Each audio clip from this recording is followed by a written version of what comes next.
नमस्ते सारस्वते देवे गौरवाणी प्रचारिणे निर्विशेष शून्यवादी पाश्चात्य देशतारिणे जय श्री कृष्ण चैतन्य प्रभु नित्यानंद श्री अद्वैत गदाधरा श्रीवासादि गौर भक्तवृंद हरे कृष्ण कृष्ण कृष्ण हरे हरे हरे राम राम राम हरे हरे। ओम नमो भगवते वासुदेवाय। ओम नमो भगवते वासुदेवाय। ओम नमो भगवते വാസുദേവായ. ഹരേ കൃഷ്ണ. എല്ലാവർക്കും ഒരിക്കൽ കൂടി ഭഗവത്ഗീത ഓവർവ്യൂവിന്റെ 14ാമത്തെ ദിവസത്തിലേക്ക് സ്വാഗതം. കഴിഞ്ഞ 13 ദിവസമായിട്ട് നമ്മൾ ഭഗവത്ഗീത യഥാരൂപത്തിന്റെ 13 അധ്യായങ്ങൾ വായിച്ച് ചർച്ച ചെയ്തു. നമ്മൾ ചർച്ച ചെയ്യുന്നത് ഭഗവത്ഗീത യഥാരൂപം ഇസ്കോൺ സ്ഥാപകാചാര്യൻ കൃഷ്ണകൃപാമൂർത്തി എസി ഭക്തിവേദാന്ത സ്വാമി ശ്രീല പ്രഭുപാദർ വിവർത്തനവും ഭാവാർത്ഥവും നൽകിയിട്ടുള്ള ഭഗവത്ഗീത യഥാരൂപത്തിനെ അടിസ്ഥാനമാക്കിയിട്ടാണ് ഇന്ന് നമ്മൾ ചർച്ച ചെയ്യുന്നത് 14ാമത്തെ അധ്യായമാണ്. 14ാമത്തെ അധ്യായത്തിന്റെ പേര് ശ്രീല പ്രഭുപാദർ നൽകിയിട്ടുള്ളത് ഭൗതിക പ്രകൃതിയുടെ ത്രിഗുണങ്ങൾ എന്നാണ്. ഭൗതിക പ്രകൃതിയിലെ ത്രിഗുണങ്ങൾ. കഴിഞ്ഞ അധ്യായത്തിൽ ഭൗതിക പ്രകൃതിയെ കുറിച്ച് പറഞ്ഞിട്ടുണ്ടായിരുന്നു. അർജുനൻ ചോദിച്ചിട്ടുണ്ടായിരുന്നു, പ്രകൃതി എന്താണ്, പുരുഷൻ എന്താണ്, ജ്ഞാനം എന്താണ്, ജ്ഞേയം എന്താണ്, ക്ഷേത്രം എന്താണ്, ക്ഷേത്രജ്ഞൻ ആരാണ്. ഇതിനൊക്കെ മറുപടി ഭഗവാൻ പറഞ്ഞു കൊടുത്തു. കഴിഞ്ഞ അധ്യായത്തിൽ ഇത് വിശദമായിട്ട് നമ്മൾ കണ്ടു. എന്താണ് പ്രകൃതി, എന്താണ് പുരുഷൻ, എന്താണ് ക്ഷേത്രം, എന്താണ് ക്ഷേത്രജ്ഞൻ, ആരൊക്കെയാണ് ക്ഷേത്രജ്ഞന്മാർ, ജ്ഞാനത്തിന്റെ ലക്ഷണങ്ങൾ എന്തൊക്കെയാണ്, യഥാർത്ഥ ജ്ഞാനം എന്ന് പറഞ്ഞു കഴിഞ്ഞാൽ എന്താണ് എന്നുള്ള കാര്യമൊക്കെ നമ്മൾ കഴിഞ്ഞ അധ്യായത്തിൽ കണ്ടു. ജ്ഞേയം എന്താണെന്ന് കണ്ടു. ആ ജ്ഞേയത്തെ മനസ്സിലാക്കി കഴിഞ്ഞാൽ എന്താണ് നേട്ടം എന്നുള്ള കാര്യമൊക്കെ കഴിഞ്ഞ അധ്യായത്തിൽ ചർച്ച ചെയ്തിട്ടുണ്ടായിരുന്നു. ഇവിടെ ഈ അധ്യായത്തിൽ ആ ഭൗതിക പ്രകൃതിയിലെ ത്രിഗുണങ്ങളെ കുറിച്ച് വിശദമായിട്ട് പറഞ്ഞു തരികയാണ്. ഈ ത്രിഗുണങ്ങളെ കുറിച്ച് അറിഞ്ഞു കഴിഞ്ഞാൽ, ഈ ഭൗതിക പ്രകൃതിയിലെ ത്രിഗുണങ്ങളെ കുറിച്ച് അറിഞ്ഞു കഴിഞ്ഞാൽ പിന്നീട് ആ ഭൗതിക പ്രകൃതിയിലെ ത്രിഗുണങ്ങൾ നമ്മളെ ബാധിക്കുന്നില്ല. നമ്മൾക്ക് അതിന് അപ്പുറം കടക്കാൻ സാധിക്കും. അതിനു വേണ്ടിയിട്ടാണ് ഭഗവാൻ ഈ ത്രിഗുണങ്ങളെ കുറിച്ച് വിവരിച്ച് പറഞ്ഞു തരുന്നത്. ഈ അധ്യായത്തിലാകെ 27 ശ്ലോകങ്ങളാണുള്ളത്. 27 ശ്ലോകങ്ങളുള്ള ഒരു ചെറിയ അധ്യായമാണ്. ഈ അധ്യായം നമ്മൾക്ക് എളുപ്പത്തിൽ മനസ്സിലാക്കുന്നതിന് വേണ്ടി ഈ അധ്യായത്തിനെ നമ്മൾക്ക് 5 ഭാഗമായിട്ട് തിരിക്കാം.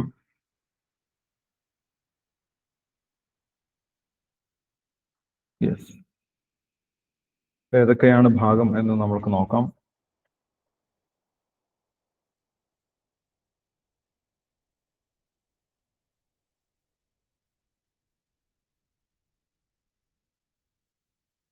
ആദ്യത്തെ ഭാഗം 1 മുതൽ 4 വരെയുള്ള ശ്ലോകങ്ങളാണ്. ആദ്യത്തെ ഭാഗത്ത് ജനന മരണ ചക്രത്തിൽ നിന്നും നമ്മളെ മോചിപ്പിക്കുന്ന ജ്ഞാനത്തെ കുറിച്ച് പറഞ്ഞു തരുന്നുണ്ട്. ജനന മരണ ചക്രത്തിൽ നിന്നും നമ്മളെ മോചിപ്പിക്കുന്ന ജ്ഞാനം എന്താണെന്ന് ആദ്യത്തെ ഭാഗത്ത് പറഞ്ഞു തരുന്നുണ്ട്. 1 മുതൽ 4 വരെയുള്ള ശ്ലോകങ്ങൾ. ആദ്യത്തെ ഭാഗം 1 മുതൽ 4 വരെയുള്ള ശ്ലോകങ്ങളിൽ ജനന മരണ ചക്രത്തിൽ നിന്നും നമ്മളെ മോചിപ്പിക്കുന്ന ജ്ഞാനം എന്താണെന്ന് ഭഗവാൻ പറയുന്നു. 5 മുതൽ 9 വരെയുള്ള ശ്ലോകങ്ങൾ. രണ്ടാമത്തെ ഭാഗം. രണ്ടാമത്തെ ഭാഗത്ത് 5 മുതൽ 9 വരെയുള്ള ശ്ലോകങ്ങളിൽ ഭൗതിക പ്രകൃതിയിലെ ത്രിഗുണങ്ങൾ ജീവാത്മാവിനെ എങ്ങനെയാണ് ബന്ധിക്കുന്നത് എന്നാണ് പറയുന്നത്. രണ്ടാമത്തെ ഭാഗത്ത് 5 മുതൽ 9 വരെയുള്ള ശ്ലോകങ്ങളിൽ ഭൗതിക പ്രകൃതിയിലെ ത്രിഗുണങ്ങൾ എങ്ങനെയാണ് ജീവാത്മാവിനെ ബന്ധിക്കുന്നത് എന്നുള്ള കാര്യം പറയുന്നുണ്ട്. മൂന്നാമത്തെ ഭാഗം 10 മുതൽ 13 വരെയുള്ള ശ്ലോകങ്ങളാണ്. 10 മുതൽ 13 വരെയുള്ള ശ്ലോകങ്ങളാണ്. ത്രിഗുണങ്ങൾ വർദ്ധിക്കുമ്പോൾ ഒരു വ്യക്തിയിൽ ഉണ്ടാകുന്ന ലക്ഷണങ്ങൾ എന്തൊക്കെയാണെന്ന് മൂന്നാമത്തെ ഭാഗത്ത് പറയുന്നുണ്ട്. 10 മുതൽ 13 വരെയുള്ള ശ്ലോകങ്ങളിൽ ത്രിഗുണങ്ങൾ വർദ്ധിക്കുമ്പോൾ ഒരു വ്യക്തിയിൽ ഉണ്ടാകുന്ന ലക്ഷണങ്ങൾ എന്തൊക്കെയാണ്, എങ്ങനെയാണ് നമ്മൾക്ക് അറിയാൻ സാധിക്കുന്നത് ഏത് ഗുണമാണ് വർദ്ധിച്ചത് എന്നുള്ള കാര്യം നമുക്ക് എങ്ങനെ അറിയാം? അതിന് ചില ലക്ഷണങ്ങളുണ്ട്. ഓരോ ഗുണവും വർദ്ധിക്കുമ്പോൾ ഓരോ ലക്ഷണങ്ങൾ കാണിക്കും. ആ ലക്ഷണങ്ങൾ എന്തൊക്കെയാണെന്നാണ് മൂന്നാമത്തെ ഭാഗം 10 മുതൽ 13 വരെയുള്ള ശ്ലോകങ്ങളിൽ പറയുന്നത്. നാലാമത്തെ ഭാഗം 14 മുതൽ 18 വരെയുള്ള ശ്ലോകങ്ങളിൽ 14 മുതൽ 18 വരെയുള്ള ശ്ലോകങ്ങളിൽ ഓരോ ഗുണത്തിലും ശരീരം വെടിയുമ്പോൾ എവിടേക്കാണ് എത്തിച്ചേരുന്നത്? ഓരോ ഗുണത്തിലും വെച്ച് ശരീരം വെടിയുന്ന വ്യക്തിയുടെ ഗതി എന്താണ് എന്ന് പറയും. സത്വഗുണത്തിലുള്ള ഒരു വ്യക്തി ശരീരം വെടിഞ്ഞു കഴിഞ്ഞാൽ എങ്ങോട്ടാണ് പോകുന്നത്? രജോഗുണത്തിലുള്ള വ്യക്തി ശരീരം വെടിയുമ്പോൾ എങ്ങോട്ട് എത്തിച്ചേരുന്നു? തമോ ഗുണത്തിലാണ് ശരീരം വെടിയുന്നതെങ്കിൽ ആ വ്യക്തി എങ്ങോട്ടാണ് പോകുന്നത്? അപ്പോൾ ത്രിഗുണങ്ങളിൽ ശരീരം വെടിയുമ്പോൾ എങ്ങോട്ടാണ് എത്തിച്ചേരുന്നത്? ആ വ്യക്തിയുടെ ഗതി എന്താണ് എന്നാണ് നാലാമത്തെ ഭാഗത്ത് പറയുന്നത്.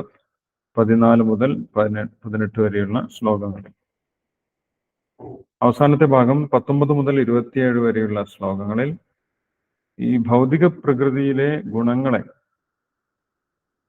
എങ്ങനെ മറികടക്കാം എന്നാണ് പറയുന്നത്. പ്രകൃതി ഗുണങ്ങളെ എങ്ങനെ മറികടക്കാം എന്നാണ് അവസാനത്തെ ഭാഗത്ത് പറയുന്നത്. 19 മുതൽ 27 വരെയുള്ള ശ്ലോകങ്ങളിൽ.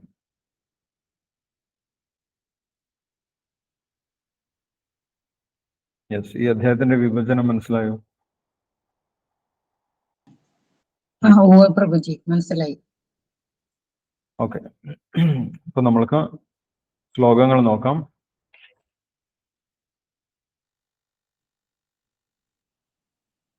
യെസ്, ഇവിടെ ആദ്യം ഭഗവാൻ തന്നെ പറയുന്നതാണ്.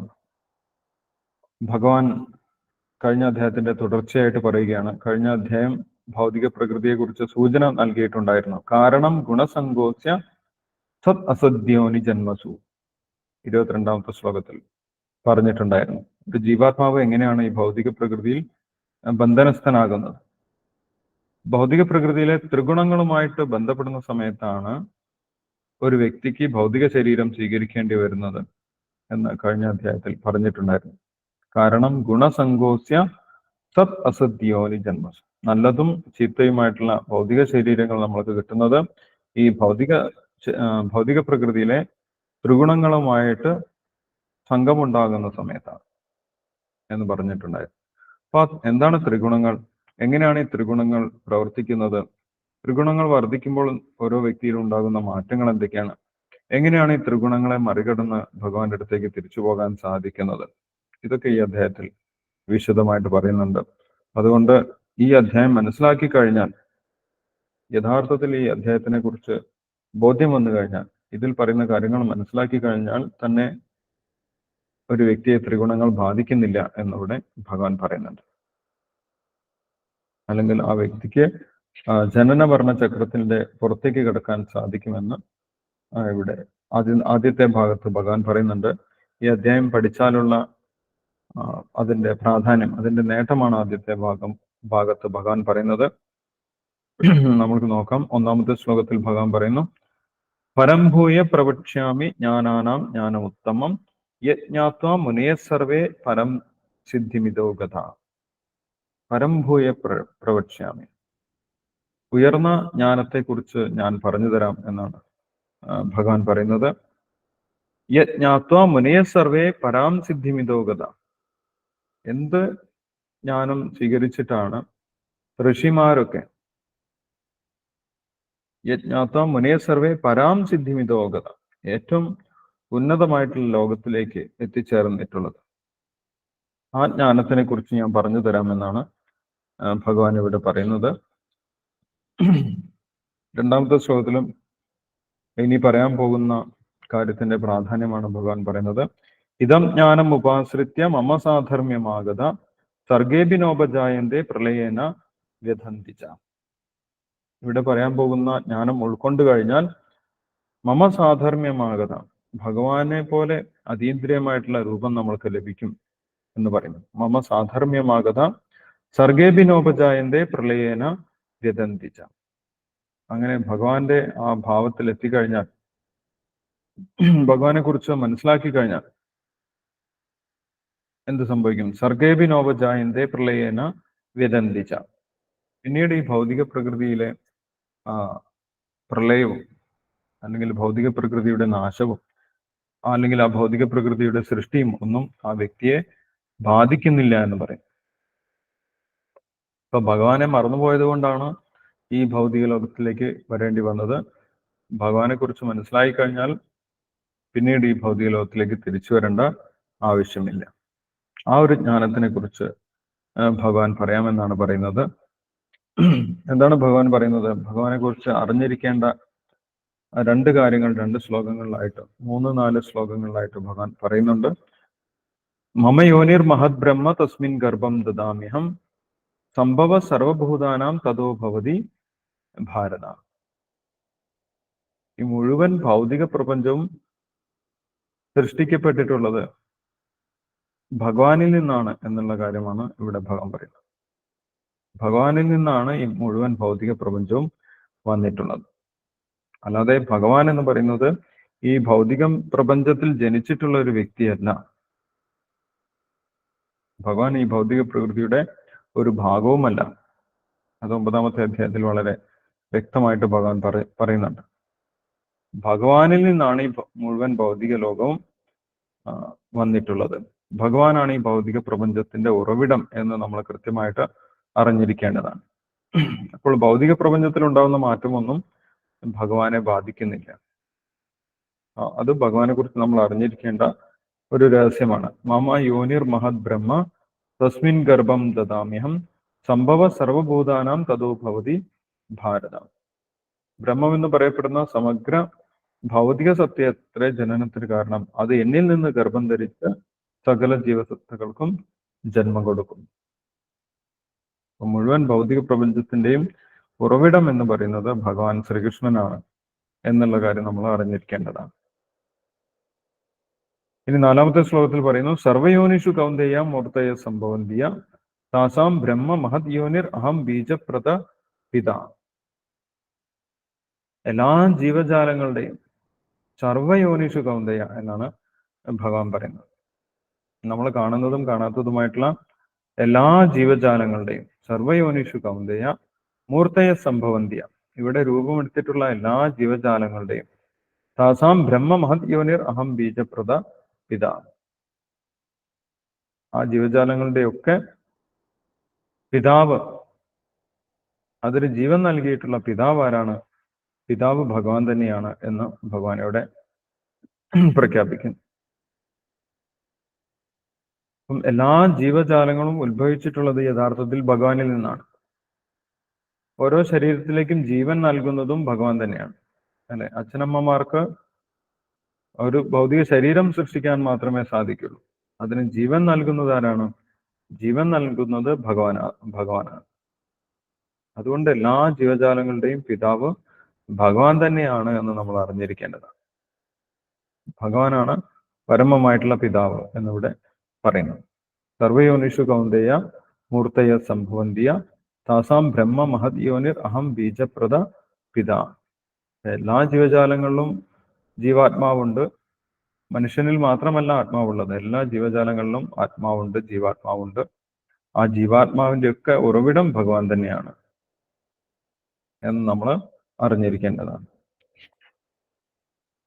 ഇത് രണ്ടും ഭഗവാനെ കുറിച്ചുള്ള രഹസ്യമായിട്ടുള്ള ജ്ഞാനം ഭഗവാൻ പറഞ്ഞു തന്നു. ഭഗവാൻ ശ്രീകൃഷ്ണനിൽ നിന്നാണ് എല്ലാ ഭൗതിക പ്രപഞ്ചവും ഉത്ഭവിച്ചിട്ടുള്ളത്. എല്ലാ ജീവജാലങ്ങളുടെയും പിതാവായിട്ടിരിക്കുന്നതും ഭഗവാൻ തന്നെയാണെന്ന് ഇവിടെ ഭഗവാൻ പറയുന്നു. ഇത് ഭക്തന്മാർക്ക് മാത്രം മനസ്സിലാക്കി അംഗീകരിക്കാൻ പറ്റുന്ന ഭഗവാനെ കുറിച്ചുള്ള ഒരു ജ്ഞാനമാണ്. പിന്നീട് ഇനിയുള്ള ശ്ലോകങ്ങളിൽ ഭഗവാൻ ഈ ഭൗതിക പ്രകൃതിയിലെ സത്വരജസ്തമോ ഗുണങ്ങളെ കുറിച്ചാണ് പറയുന്നത്. അതെങ്ങനെയാണ് പ്രവർത്തിക്കുന്നത്, അത് വർദ്ധിച്ചു കഴിഞ്ഞാൽ നമ്മൾക്ക് എങ്ങനെ മനസ്സിലാക്കാൻ സാധിക്കും, ഓരോ ഗുണത്തിലും വെച്ച് ശരീരം വെടിയുമ്പോൾ ആ വ്യക്തികൾ എങ്ങോട്ടാണ് പോകുന്നത്? ഇനി ആ ഭൗതിക പ്രകൃതിയുടെ ത്രിഗുണങ്ങളിൽ നിന്ന് നമ്മൾക്ക് എങ്ങനെ രക്ഷ നേടാൻ സാധിക്കും? അങ്ങനെ രക്ഷ നേടിയിട്ടുള്ള വ്യക്തിയുടെ ലക്ഷണങ്ങൾ എന്തൊക്കെയാണ്? ഈ കാര്യങ്ങളൊക്കെ ഇനി പറയുന്നുണ്ട്. ആദ്യം 5 മുതൽ ഉള്ള ശ്ലോകങ്ങൾ, 5 മുതൽ 9 വരെയുള്ള ശ്ലോകങ്ങളിൽ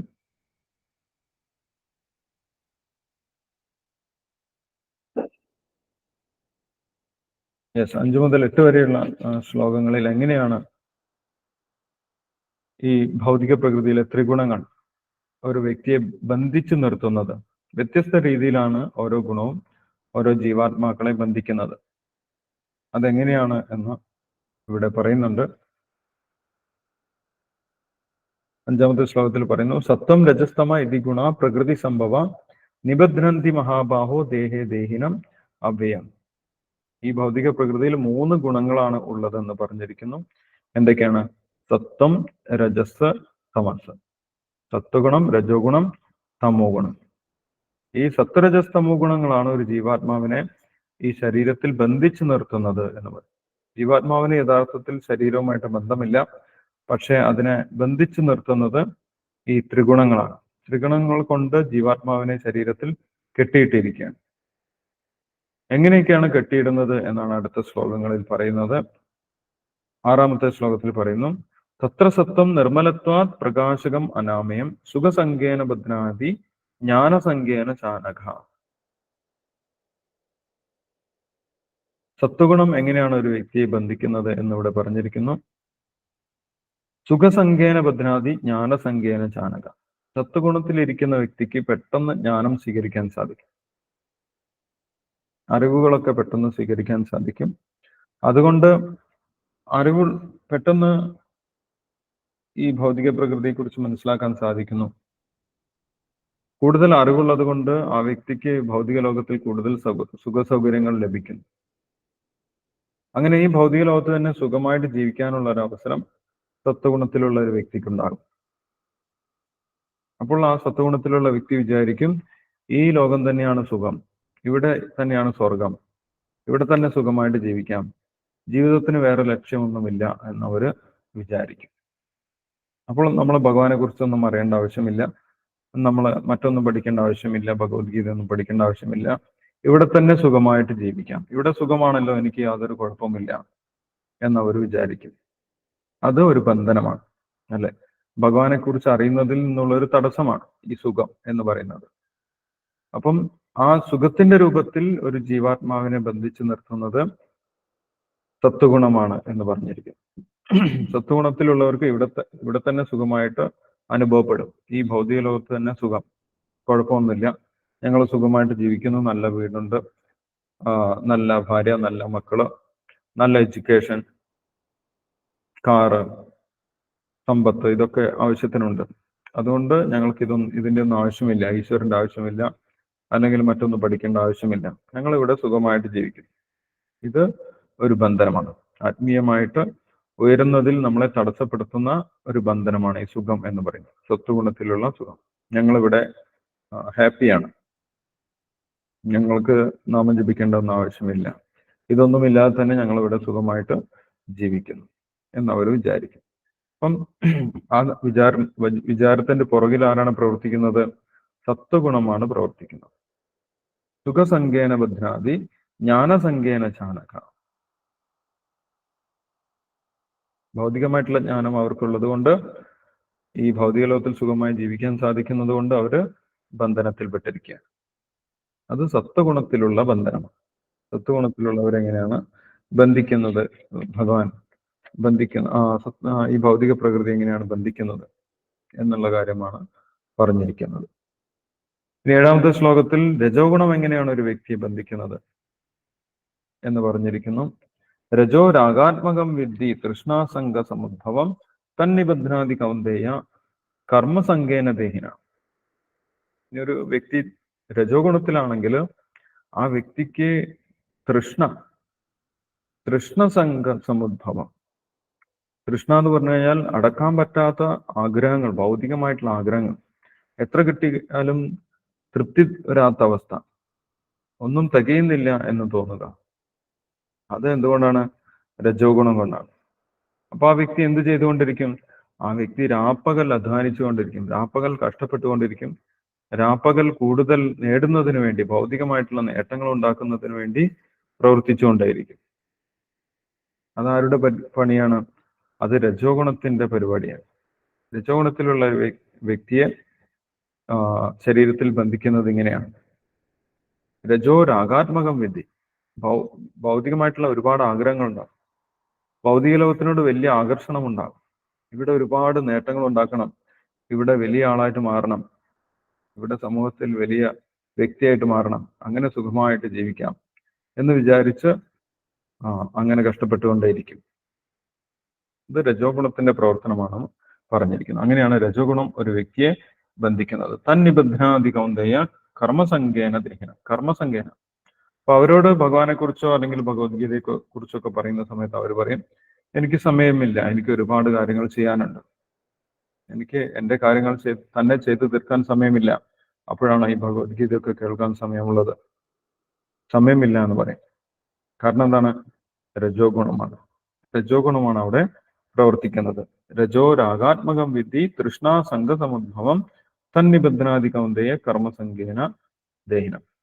എപ്പോഴും അവർ ആക്റ്റീവായിട്ട് പ്രവർത്തിച്ചുകൊണ്ടിരിക്കും. ഇനി തമോ ഗുണം എങ്ങനെയാണ് ഒരു വ്യക്തിയെ ബന്ധിക്കുന്നത് എന്നാണ് 8ാമത്തെ ശ്ലോകത്തിൽ പറയുന്നത്. തമസ്തു അജ്ഞാനജം വിധി മോഹനം സർവദേഹിനാം പ്രമാദാലസ്യ നിദ്രാഭി തന്നിബധ്നാദി ഭാരത. ഒരു വ്യക്തി തമോ ഗുണത്തിൽ പെട്ടുപോയി കഴിഞ്ഞാൽ അതിന്റെ ലക്ഷണം അജ്ഞാനമാണ്. അവർക്ക് ആത്മീയ ജ്ഞാനമൊന്നും സ്വീകരിക്കാൻ സാധിക്കുകയില്ല. ജ്ഞാനം സ്വീകരിക്കാൻ കഴിയാത്ത അവസ്ഥയിൽ എത്തിപ്പോകും. പറഞ്ഞതൊന്നും ആത്മീയമായിട്ട് എന്തെങ്കിലും നമ്മൾ പറഞ്ഞു കഴിഞ്ഞാൽ അത് മനസ്സിലാക്കാൻ സാധിക്കും. ഭഗവത്ഗീത പഠിക്കാനൊന്നും അവർക്ക് സാധിക്കുകയില്ല. തമസ്തജ്ഞാനജം വിധി മോഹനം സർവദേഹിന പ്രമാദ ആലസ്യ നിദ്രാവി തന്നിബധ്നാദി ഭാരത. അവരുടെ ജീവിതം എങ്ങനെയായിരിക്കും? പ്രമാദം, പല പല ഊഹാപോഹങ്ങളിൽ പെട്ട് യാഥാർത്ഥ്യവുമായിട്ട് യാതൊരു ബന്ധവുമില്ലാത്ത ഊഹങ്ങൾ കൊണ്ട് ജീവിക്കുന്ന ആളുകളായിരിക്കും. സ്വപ്നത്തിൽ ജീവിക്കുന്ന ആളുകൾ അല്ലെ. അവർക്ക് ചെയ്യാൻ സാധിക്കാത്ത കാര്യങ്ങളൊക്കെ നടക്കും എന്നൊക്കെ വിചാരിച്ച് അങ്ങനെ ഒരു സ്വപ്നതുല്യമായിട്ടുള്ള ജീവിതം, സ്വപ്നത്തിൽ കാണുന്നതൊക്കെ ശരിയാണെന്ന് അവർ വിചാരിക്കും. അങ്ങനെ ഒരു യാഥാർത്ഥ്യവുമായിട്ട് ബന്ധപ്പെടാത്ത ജീവിതം ജീവിച്ച് അവരങ്ങനെ മുന്നോട്ട് പോവുകയാണ്. പ്രമാദ ആലസ്യം. പക്ഷെ അവര് പ്രവർത്തിക്കാനൊന്നും തയ്യാറല്ല. രജോഗുണത്തിലുള്ള വ്യക്തി പ്രവർത്തിച്ചുകൊണ്ടേയിരിക്കും. പക്ഷെ തമോഗുണത്തിലുള്ള വ്യക്തി വെറുതെ സ്വപ്നം കാണുക മാത്രമേ ചെയ്യുന്നുള്ളൂ. അതിനുവേണ്ടി പ്രവർത്തിക്കാനൊന്നും അവര് തയ്യാറല്ല. പ്രമാദ ആലസ്യം ഒരു മടിയന്മാരാണ്. നിദ്രാഭി. അവർക്ക് എന്താണ് ഏറ്റവും സന്തോഷമുള്ള കാര്യം? അവർക്ക് കിടന്നുറങ്ങുക എന്നുള്ളതാണ് ഏറ്റവും ഇഷ്ടമുള്ള കാര്യം. 24 മണിക്കൂറും ആരും ഡിസ്റ്റർബ് ചെയ്യാതെ കിടക്കാൻ പറ്റുകയാണെങ്കിൽ, ഉറങ്ങാൻ പറ്റുകയാണെങ്കിൽ അത് ഏറ്റവും നല്ല സന്തോഷമായിട്ട് അവർ വിചാരിക്കും. അങ്ങനെയാണ് ഒരു ജീവാത്മാവിനെ തമോ ഗുണം ബന്ധിക്കുന്നത്. തമോ ഗുണത്തിൽ പെട്ടുപോയി കഴിഞ്ഞാൽ ഇങ്ങനെയുള്ള അവസ്ഥയിലെത്തും. പ്രമാദ ആലസ്യ നിദ്രാഭി തന്നിബധ്നാദി ഭാരത. ഈ 3 ഗുണങ്ങളും വ്യത്യസ്ത രീതിയിൽ ഒരു ജീവാത്മാവിനെ ബന്ധിക്കുന്നതായിട്ടാണ് നമ്മൾ കാണുന്നത് അല്ലെ. സത്വഗുണത്തിലുള്ള ആൾ വിചാരിക്കും ഇവിടെ തന്നെ സുഖമാണ്, ഭൗതിക ലോകത്ത് തന്നെ സുഖമാണ്, അതുകൊണ്ട് ഈശ്വരനെ കുറിച്ച് മനസ്സിലാക്കേണ്ട ആവശ്യമില്ല എന്ന് അവർ വിചാരിക്കും.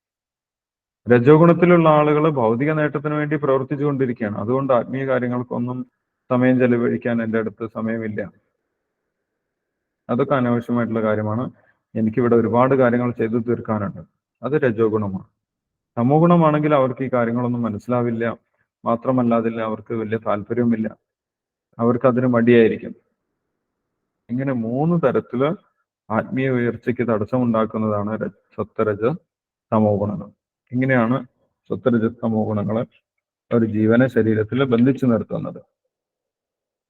ഇനി 9ാമത്തെ ശ്ലോകം മുതൽ എങ്ങനെയാണ് സത്വരജസ്തമോ ഗുണങ്ങൾ വർദ്ധിക്കുമ്പോൾ ഒരു വ്യക്തിയിൽ എന്തൊക്കെ മാറ്റങ്ങളാണ് ഉണ്ടാകുന്നത് എന്നാണ് പറയുന്നത്.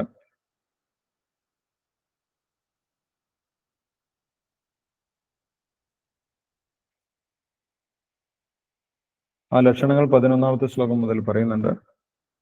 11ാമത്തെ ശ്ലോകത്തിൽ പറയുന്നു, സർവദ്വാരേഷു ദേഹേസ്മിൻ പ്രകാശ ഉപജായതേ ജ്ഞാനം യഥാ തഥാ വിദ്യാത് വിവൃതം തത്വമിത്യുത. തത്വഗുണത്തിൽ എത്തുന്ന സമയത്ത് ജ്ഞാനത്തിന്റെ ലക്ഷണങ്ങൾ ഉണ്ടാകും. ജ്ഞാനം പെട്ടെന്ന് സ്വീകരിക്കാൻ സാധിക്കും, അറിവുകൾ പെട്ടെന്ന് സ്വീകരിക്കാൻ സാധിക്കും. സർവദ്വാരേഷു ദേഹസ്മിൻ പ്രകാശ ഉപജായത, അവരുടെ എല്ലാ ഇന്ദ്രിയങ്ങളും നല്ല ആക്റ്റീവായിട്ട് പ്രവർത്തിക്കും. സത്വഗുണത്തിലെത്തുന്ന സമയത്ത് പ്രകാശം ഉണ്ടായിരിക്കും. മുഖത്ത് പ്രകാശം നമ്മൾക്ക് കാണാൻ സാധിക്കും, അല്ലെ? മുഖത്ത് നല്ല പ്രകാശമുണ്ട് എന്ന് നമ്മൾ പറയും. മുഖപ്രസാദം നമ്മൾക്ക് കാണാൻ സാധിക്കും സത്വഗുണത്തിലെത്തുന്ന സമയത്ത്.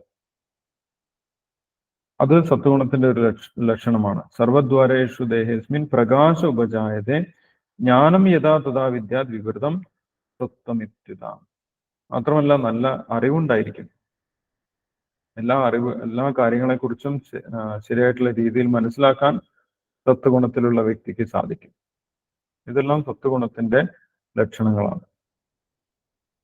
ഒരു ജ്ഞാനിയായിരിക്കും, ജ്ഞാനം സ്വീകരിക്കാൻ എളുപ്പമുള്ളത് സത്വഗുണമാണ്. ഇത് സത്വഗുണം വർദ്ധിക്കുമ്പോഴുള്ള ഒരു ലക്ഷണമാണ്. ഇനി രജോ ഗുണമാണ് വർദ്ധിക്കുന്നതെങ്കിൽ എന്താണ് സംഭവിക്കുന്നത് എന്നാണ് 12ാമത്തെ ശ്ലോകത്തിൽ പറയുന്നത്. ലോഭ പ്രവൃത്തിരാരംഭ കർമ്മണാം അശമ സ്പൃഹ രജസ്യേതാനി ജായന്തേ വിവൃതേ ഭരതർഷഭ. രജോ ഗുണം വർദ്ധിക്കുന്ന സമയത്ത് വളരെയധികം ആസക്തി ഉണ്ടാകും. ഭൗതികമായിട്ടുള്ള നേട്ടങ്ങൾക്ക് പുറകെ പോകാൻ വലിയ താല്പര്യമുണ്ടാകും. ഭൗതികമായിട്ടുള്ള നേട്ടമാണ് ഏറ്റവും വലിയ കാര്യമെന്ന് അവര് വിചാരിക്കും. രജസ്യേതാനി ജായന്തേ വിവൃതേ ഭരതർഷഭ. ആ വ്യക്തികൾ എന്താണ് ചെയ്തുകൊണ്ടിരിക്കുന്നത്? ഫലോദിഷ്ടമായിട്ടുള്ള പ്രവർത്തനം, കഠിനമായിട്ടുള്ള പ്രയത്നം, ലോഭപ്രവൃത്തി. അവരെപ്പോഴും പ്രവർത്തിച്ചുകൊണ്ടിരിക്കുകയായിരിക്കും. അതിൽ അവര് റെസ്റ്റ് എടുക്കുന്ന സമയം വളരെ കുറവായിരിക്കും. കാരണം എന്താണ്? ഇനിയും നേടണം എന്ന് വിചാരിച്ച് അങ്ങനെ പ്രവർത്തിച്ചുകൊണ്ടിരിക്കുകയായിരിക്കും. അത് രജോ ഗുണത്തിലുള്ള ഒരു വ്യക്തിയുടെ ലക്ഷണമാണ്. ഇനി തമോ ഗുണമാണ് വർദ്ധിക്കുന്നതെങ്കിൽ എന്തൊക്കെ ലക്ഷണങ്ങളാണ് ഉണ്ടാകുന്നത് എന്ന് 13ാമത്തെ ശ്ലോകത്തിൽ പറയുന്നു. അപ്പം ഇത് ഒരു വ്യക്തിയിലും സംഭവിക്കാം. ഒരു വ്യക്തിയിൽ തന്നെ സത്വഗുണം വർദ്ധിക്കാം, ചില സമയത്ത് സത്വഗുണം വർദ്ധിക്കാം, ചില സമയത്ത് രജോ ഗുണം വർദ്ധിക്കാം, ചില സമയത്ത് തമോ ഗുണം വർദ്ധിക്കാം. അപ്പോൾ ആ തമോ ഗുണം വർദ്ധിക്കുന്ന സമയത്ത് എന്താണ് സംഭവിക്കുന്നത് എന്ന് ഇവിടെ 13ാമത്തെ ശ്ലോകത്തിൽ പറയുന്നു. അപ്രകാശോ അപ്രവൃത്തിശ്ച പ്രമാദോ മോഹ ഏവച്ച തമസ്യേതാനി ജായന്തേ വിവൃതേ കുരുനന്ദനം. തമോ ഗുണം വർദ്ധിക്കുന്ന സമയത്ത് തേജസ്സില്ലായ്മ, മുഖത്ത് തന്നെ ഒരു തേജസ്സില്ലാത്ത അവസ്ഥ, അല്ലേ? കാണുമ്പോൾ തന്നെ നമ്മൾക്ക് മനസ്സിലാവും. ഒരു അപ്രകാശം, തേജസ്സില്ലായ്മ, അകർമ്മണ്യത, ഒരു പ്രവൃത്തിയും ചെയ്യാൻ താല്പര്യം ഉണ്ടാവില്ല. ആക്റ്റീവായിട്ടൊന്നും പ്രവർത്തിക്കാൻ തയ്യാറാകാത്ത വ്യക്തികൾ.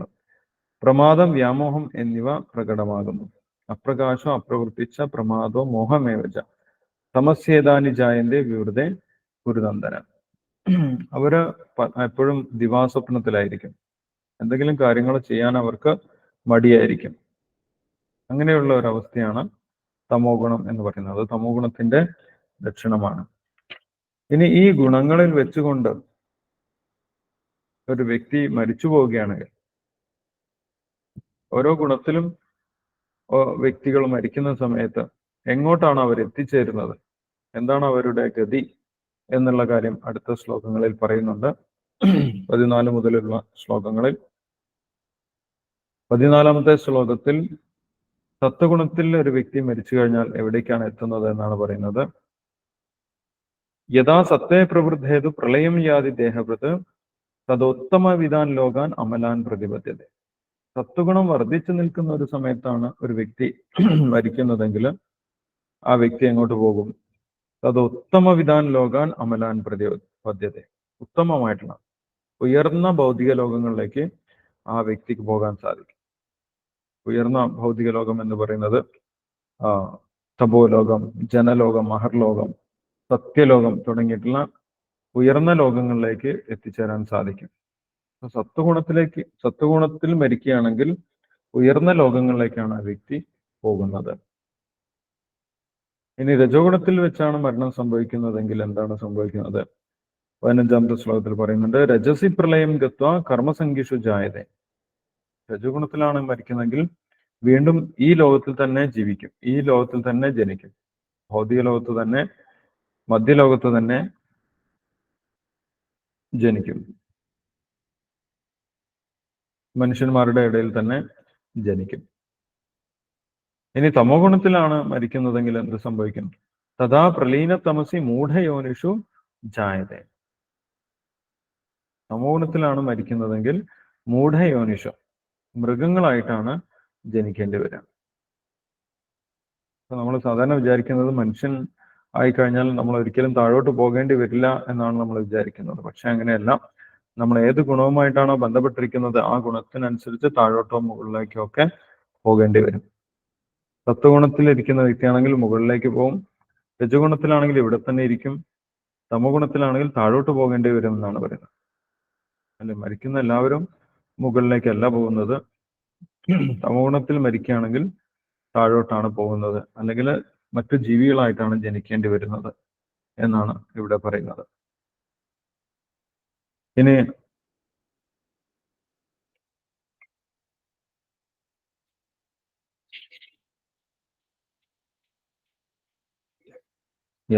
ഈ ഒരു കാര്യം അത് വ്യക്തമായിട്ട് 18ാമത്തെ ശ്ലോകത്തിൽ പറയുന്നുണ്ട്. ഊർധം ഗച്ഛന്തി സത്വസ്ഥ മധ്യേ തിഷ്ഠന്തി രാജസ ജഗന്യ ഗുണവൃത്തിസ്ഥോ അധോ ഗച്ഛന്തി താമസ. ഊർധം ഗച്ഛന്തി സത്വസ്ഥ, സത്വഗുണത്തിലിരിക്കുന്നവർ മാത്രമാണ് ഉയർന്ന ലോകങ്ങളിലേക്ക് പോകുന്നത്. മധ്യേ തിഷ്ഠന്തി രാജസ, രജോ ഗുണത്തിലുള്ള വ്യക്തി മധ്യലോകത്ത് തന്നെ, ഈ ഭൂലോകത്ത് തന്നെ നിലനിൽക്കുന്നു. ജഗന്യ ഗുണവൃത്തിസ്ഥോ അധോ ഗച്ഛന്തി താമസ, തമോ ഗുണത്തിലുള്ള വ്യക്തി എങ്ങോട്ടാണ് പോകുന്നത്? താഴോട്ടാണ് പോകുന്നത്, താഴ്ന്ന ലോകങ്ങളിലേക്കാണ് പോകുന്നത് എന്ന് പറയുന്നു.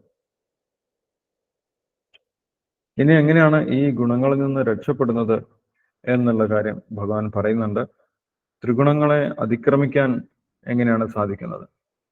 ത്രിഗുണങ്ങളുടെ ബാധയിൽ നിന്ന് എങ്ങനെയാണ് ഒരു ജീവാത്മാവിന് രക്ഷപ്പെടാൻ സാധിക്കുന്നത് എന്നുള്ള കാര്യം ഭഗവാൻ പറയുന്നു. 19-20 ശ്ലോകങ്ങളിൽ പറയുന്നുണ്ട്.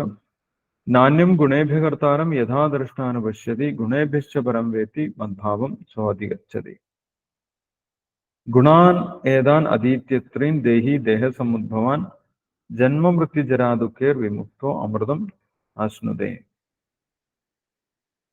നാന്യം ഗുണേഭ്യകർത്താരം, ഭഗവാനെ കുറിച്ച് മനസ്സിലായി കഴിഞ്ഞാൽ ഈ ത്രിഗുണങ്ങളിൽ നിന്ന് നമുക്ക് രക്ഷപ്പെടാൻ സാധിക്കുമെന്ന് പറയും. കാരണം എന്താണ്? ഭഗവാനെ ഒരിക്കലും ത്രിഗുണങ്ങൾ ബാധിക്കുന്നില്ല. ഭഗവാനെ ഒരിക്കലും ത്രിഗുണങ്ങൾ ബാധിക്കുന്നില്ല. ത്രിഗുണങ്ങൾ ബാധിക്കാത്ത ഭഗവാനെ കുറിച്ച് മനസ്സിലായി കഴിഞ്ഞാൽ നമ്മളെയും ആ ത്രിഗുണങ്ങള് ബാധിക്കാതെയാവും. ഇപ്പൊ ത്രിഗുണങ്ങളെ ബാധിക്കാത്ത ഭഗവാനെ മനസ്സിലായി കഴിഞ്ഞാൽ നമ്മളെയും ഈ ത്രിഗുണങ്ങൾ ബാധിക്കുന്നില്ല എന്നാണ് പറയുന്നത്. അങ്ങനെ ത്രിഗുണങ്ങളിൽ നിന്ന് രക്ഷപ്പെട്ടു കഴിഞ്ഞാൽ എന്ത് സംഭവിക്കുമെന്നാണ് പറയുന്നത്? ജന്മമൃത്യു ജരാദുഃഖേർ വിമുക്തോ അമൃതം ആശ്നുതേ. അങ്ങനെ ഈ ത്രിഗുണങ്ങളെ അതിക്രമിച്ചു കഴിഞ്ഞാൽ നമ്മൾക്ക് ഈ വീണ്ടും ഒരു ഭൗതിക ശരീരം എടുക്കേണ്ട ആവശ്യമില്ല എന്ന് പറയുന്നു. വീണ്ടും ഇവിടെ ഒരു ഭൗതിക ശരീരം എടുത്ത് ജീവിക്കേണ്ട ആവശ്യമില്ല, മുക്തി ലഭിക്കുമെന്നാണ് പറയുന്നത്. ഭഗവാന്റെ അടുത്തേക്ക് തിരിച്ചു പോകാൻ സാധിക്കുമെന്ന് പറയുന്നു. അങ്ങനെ പറഞ്ഞ സമയത്ത് അർജുനൻ ചോദിക്കുന്നുണ്ട്, എങ്ങനെയാണ് ഈ ത്രിഗുണങ്ങളിൽ നിന്ന് മോചനം നേടാൻ സാധിക്കുന്നത്? അതിനുള്ള വഴി എന്താണ്? അതിനെന്താണ് ചെയ്യേണ്ടത്?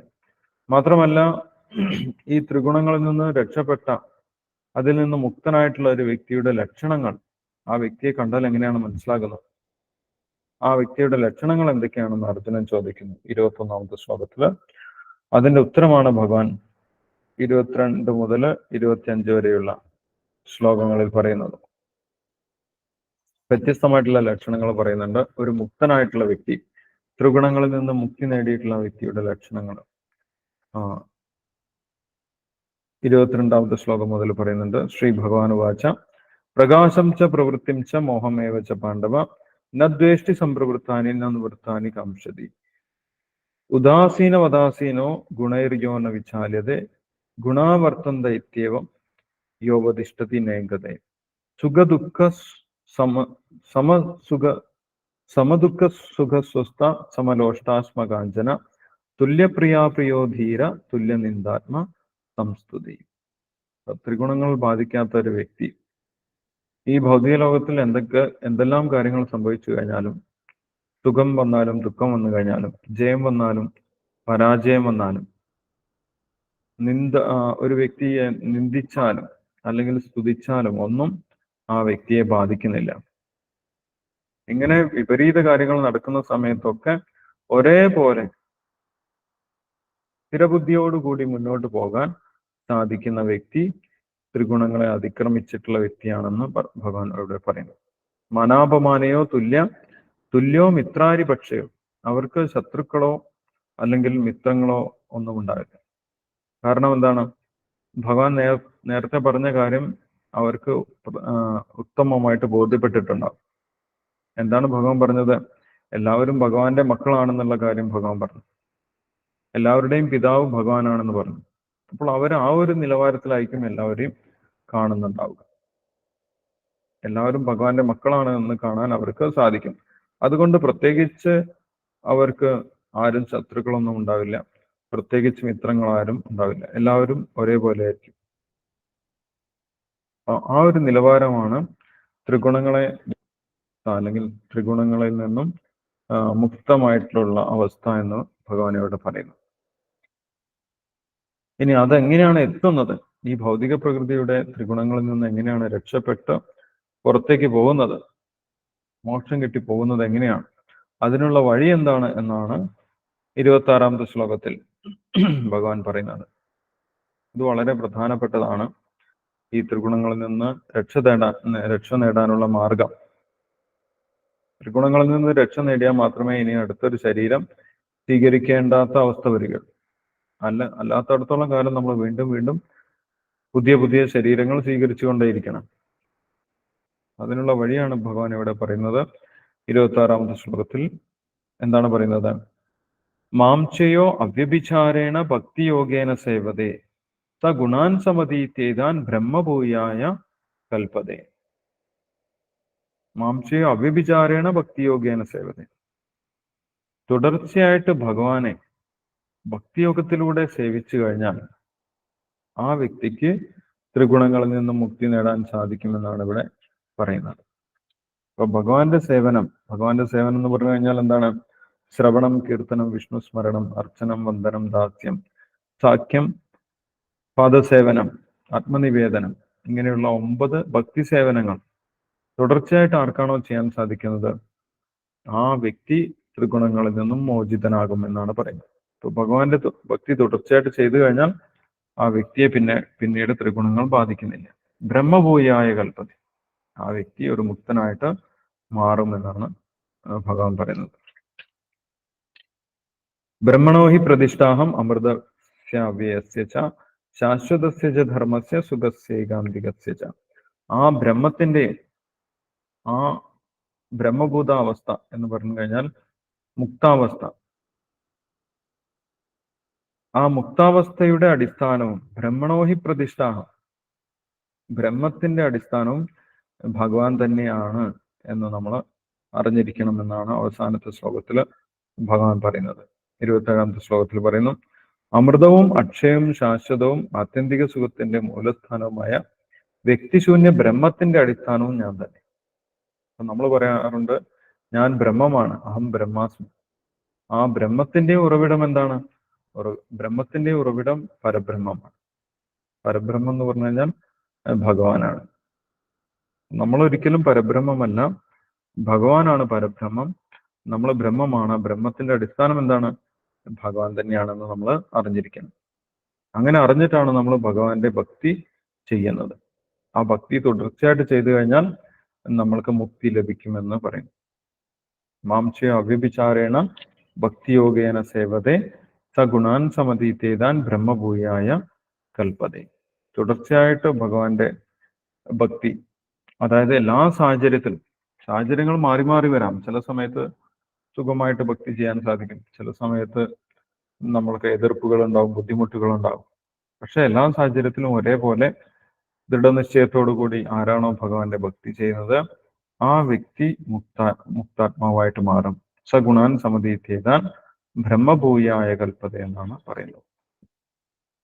ഇവിടെ ഈ അധ്യായത്തിൽ ഭഗവാൻ ഭൗതിക പ്രകൃതിയെ കുറിച്ച് പറഞ്ഞു തന്നു, ഭൗതിക പ്രകൃതിയിലെ ത്രിഗുണങ്ങളെ കുറിച്ച് പറഞ്ഞു തന്നു. ഈ ത്രിഗുണങ്ങൾ എങ്ങനെയാണ് ഓരോ ജീവാത്മാക്കളെയും ബന്ധിച്ചു നിർത്തുന്നത്, ആ ത്രിഗുണങ്ങൾ വർദ്ധിക്കുമ്പോൾ ഉണ്ടാകുന്ന ലക്ഷണങ്ങൾ എന്തൊക്കെയാണ്, ആ ത്രിഗുണങ്ങളിൽ നിന്ന് ശരീരം വെടിയുന്ന സമയത്ത് എങ്ങോട്ടാണ് ഓരോ ജീവാത്മാവും എത്തിച്ചേരുന്നത്, ഇനി ആ ത്രിഗുണങ്ങളെ എങ്ങനെയാണ് അതിക്രമിക്കേണ്ടത്, അതിക്രമിച്ചു കഴിഞ്ഞാൽ ഉണ്ടാകുന്ന ലക്ഷണങ്ങൾ എന്തൊക്കെയാണ്, അതിനുള്ള മാർഗം എന്താണ് എന്നും ഭഗവാൻ പറഞ്ഞു. അല്ലെ, ഭഗവാന്റെ ഭക്തി തുടർച്ചയായിട്ട് ചെയ്യുക എന്നുള്ളതാണ് ഈ ത്രിഗുണങ്ങളുടെ ബാധയിൽ നിന്ന് രക്ഷപ്പെടാനുള്ള ഒരേ ഒരു മാർഗം എന്നിവിടെ ഭഗവാൻ പ്രഖ്യാപിക്കുന്നുണ്ട്. അപ്പൊ ഭഗവാന്റെ ഭക്തി അത്രയും ഇമ്പോർട്ടൻ്റ് ആണ്.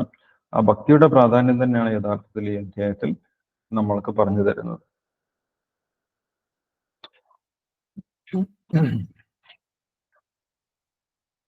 ഇനി അടുത്ത അധ്യായം ഈ മുക്തിക്ക് ശേഷം, ഇവിടെ മുക്തി വരെ പറഞ്ഞു. ഒരു ജീവാത്മാവ് തുടർച്ചയായിട്ട് ഭക്തി ചെയ്ത് മുക്തി നേടും. ആ മുക്തി നേടിക്കഴിഞ്ഞാൽ എങ്ങോട്ടാണ് എത്തിച്ചേരുന്നത്, ആ പരമമായിട്ടുള്ള പദത്തിനെ കുറിച്ച്, പുരുഷോത്തമ യുഗത്തിനെ കുറിച്ച് പറയുന്നുണ്ട്. ഈ ഭൗതിക വൃക്ഷത്തിനെ ഛേദിച്ച് പരമപുരുഷനായിട്ടുള്ള ഭഗവാനെ കണ്ടു കഴിഞ്ഞാൽ എന്താണ് നമ്മൾ ചെയ്യേണ്ടത് എന്നൊക്കെ അടുത്ത അധ്യായത്തിൽ പറയുന്നുണ്ട്. പുരുഷോത്തമ യോഗം, അത് നമ്മൾക്ക് അടുത്ത ദിവസം വായിക്കാം. 15-ാമത്തെ അധ്യായം. ഇപ്പോൾ നമ്മൾ വായിച്ചതിൽ, ചർച്ച ചെയ്തതിൽ എന്തെങ്കിലും സംശയങ്ങളുണ്ടെങ്കിൽ ഡിസ്കസ് ചെയ്യാം. ആർക്കെങ്കിലും എന്തെങ്കിലും സംശയങ്ങളുണ്ടോ? ലാസ്റ്റത്തെ